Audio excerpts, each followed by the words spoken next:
हफ्ते में एक निकलनी है। एक हफ्ते में।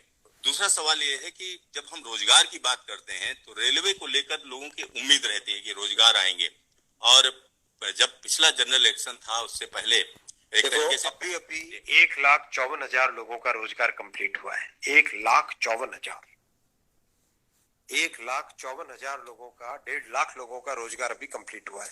एम्प्लॉयमेंट ऑर्डर्स मिल गए, लोगों का रजिस्ट्रेशन हो गया, आगे जॉब में अब उनके ट्रेनिंग के लिए लोग जाने लगे। जैसे ये प्रोसेस कंप्लीट हुआ, नेक्स्ट प्रोसेस चालू हुआ। बहुत लंबे समय से सबकी डिमांड थी कि इसको एनुअल बनाया जाए।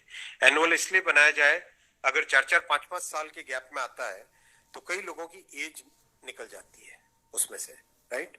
इसीलिए अब एनुअल सिस्टम की तरफ मूव कर रहे हैं।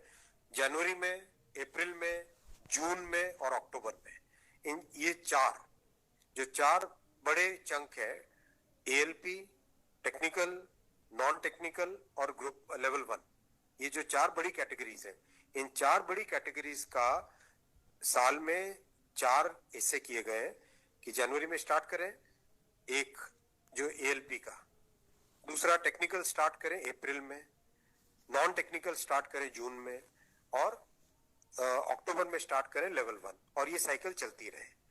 इस प्रोसेस पे सारे के सारे कैंडिडेट्स की डिमांड लंबे टाइम से रही है कि 4-4 साल का जो फेज होता है, 5 साल का फेज होता है, कई लोग एज बार हो जाते हैं उसमें। एक हर साल आपको अपॉर्चुनिटी मिलती रहेगी तो सबको अपॉर्चुनिटी मिलेगी।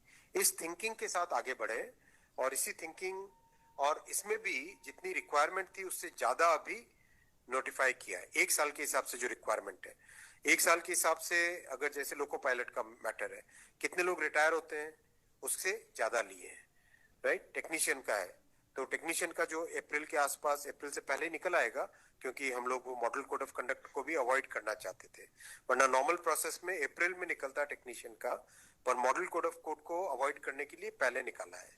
तो जनवरी, अप्रैल, जून, अक्टूबर, फिर अगले साल वापस जनवरी, अप्रैल, जून, अक्टूबर, फिर अगले साल वापस, इस हिसाब से ये प्रोसेस कर रहे हैं। सर, 1 साल में कितने जॉब्स निकलेंगे इसमें? डिपेंड करेगा जिसकी जितनी रिक्वायरमेंट है। हर एक जोन की अपनी अपनी रिक्वायरमेंट आती है, हर डिवीजन की रिक्वायरमेंट आती है, कोई एस्टिमेट नहीं, हर वर्कशॉप से आती है। एस्टिमेट बनता है, बन के ही तो निकलता है, फिर एस्टिमेट बन के निकलता है ना, फिर हर एक कैटेगरी के लिए अलग अलग बनता है।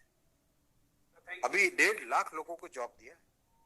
आप सोचो उस एग्जाम की कॉम्प्लेक्सिटी, 500 से ज्यादा शहर, कितनी शिफ्टें, 1000 से ज्यादा शिफ्टें, 15 लैंग्वेजेस, 1-1 करोड़ लोग एप्लीकेशन। कहीं पे कोई कंप्लेंट आई?